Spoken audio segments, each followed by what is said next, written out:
Sam is fed up with crime in his area. So when he saw police tracking a stolen car, he decided to help. What happened next left the dad in hospital and his 8-year-old daughter traumatised. And I know we're all fed up with car thieves and people stealing things, but he could have just told my husband, stop, put your hands up, and arrested him. I can remember he was running up and then he punched me in the head, pushed me over, starts pushing my face into the floor, and then he was kneeing me into my ribs on the back. What was your reaction to seeing what you saw? I was really shocked, and I had my daughter in the back screaming as well. Sorry. Sam Prendergast lives and works for his wife and daughter. The professional floorer takes on as many clients as he can to provide for his family. Even now, they're his focus, despite what's happened to him. Well, it's more sad that my kid had to watch it. The family were on their way to a birthday dinner, going via the Grand Plaza shopping centre at Browns Plains in Logan for a last-minute gift. That's when they witnessed police tracking a stolen vehicle. They both went through the red light, so when we're going to the plaza we saw them, and we knew that if they parked under the cover that they would use the alleyway to run out. So we pulled over and we notified the first police officer, and then I let my husband out of the car so he could go and notify the other police officer. Fed up with crime in his area, Sam says it was a split-second decision to try to help police. But that's when the unimaginable unfolded. He claims after alerting one officer to an exit the thieves might take, he tried to warn a second officer. So then he just started charging at me, and it's nothing I could have done. And you can see him really pushing your head down there, and then he drops his knee into my back there. And that's the other police officer there? Yeah, that's the one that I was originally talking to. He came over and helped me.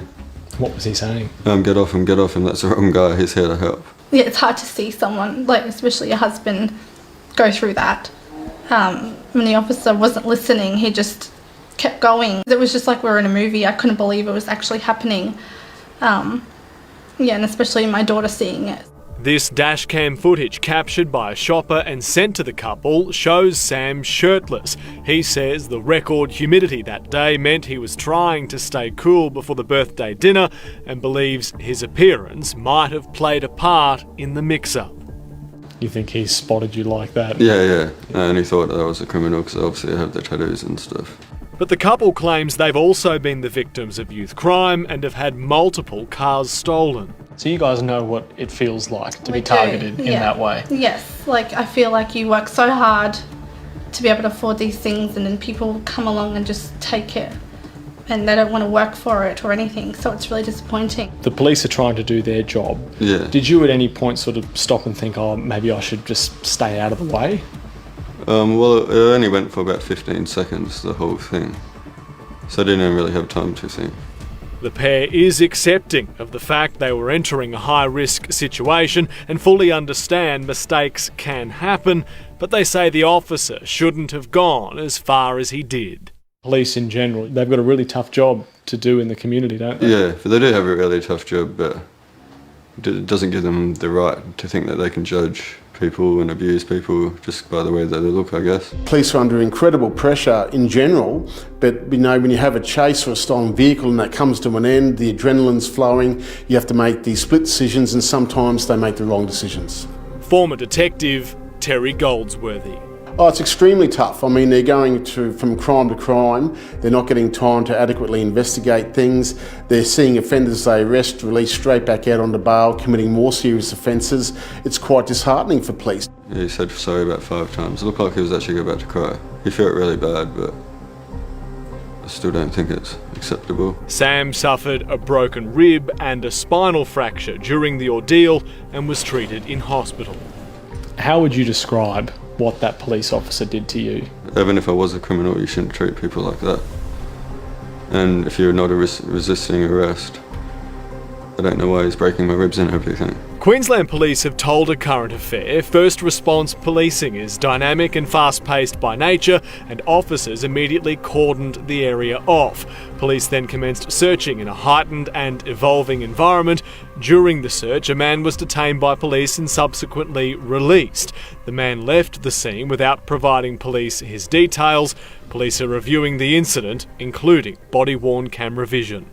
As soon as the other policeman came over, he realised straight away. And then he just quickly got off me. Said he was very sorry, but he had said he's got to go because he's got to catch the criminals, and then took off. What sort of things have become difficult for you since the incident? Well, pretty much everything really. Sitting down, standing up, having a shower, doing anything really. It is a case of mistaken identity. Shine Lawyers, David Park. He's obviously lost his earning capacity and he doesn't know what the future holds for him. Won't be able to pay my mortgage anymore, my car finance, none of my loans, because I can't go to work. And they said it's going to be 1 to 3 months before I can go back to work. So I'm going to have no income for 1 to 3 months. You may understand why it happened, but that doesn't justify the fact it happened. There was no need for the brutality, to hurt him physically like that. Like, there's no need for it. And it's a reminder of the pressure our police are under and that sometimes they can get it wrong in the moment. We hope Sam and his family are okay. It was no doubt traumatic.